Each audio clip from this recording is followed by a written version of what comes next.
ছোট্ট একটা earring paint করব, তার জন্য আমি ফেভিক্রিলের অ্যাক্রিলিক কালার ইউজ করছি। এটা লাইট গ্রিন কালার।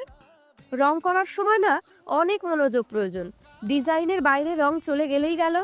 জানো তো, যখন আমি মাটি তৈরি করি, কাঁচামাটির গয়না বানাই, সেটা শুকাই, পোড়াই, মাটি অনেক বকবক করে আমার সাথে। কিন্তু এই সাজানোর সময় ওরা ছোট্ট সাজিনী মেয়েটির মতন চুপ করে বসে থাকে, একটুও নড়াচড়া করে না, একটা কথাও বলে না। জানে তো, নড়লেই আমি গন্ডগোল করে ফেলবো।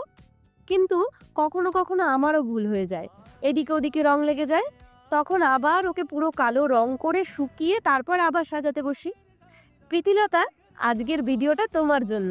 মন দিয়ে পড়াশোনা করো কিন্তু। আর একটা কথা সব সময় মনে রাখবে, আমরা বড় হই কিন্তু মানুষ হতে ভুলে যাই। সেটা ভুললে কিন্তু চলবে না, মানুষের মতন মানুষ হতে হবে।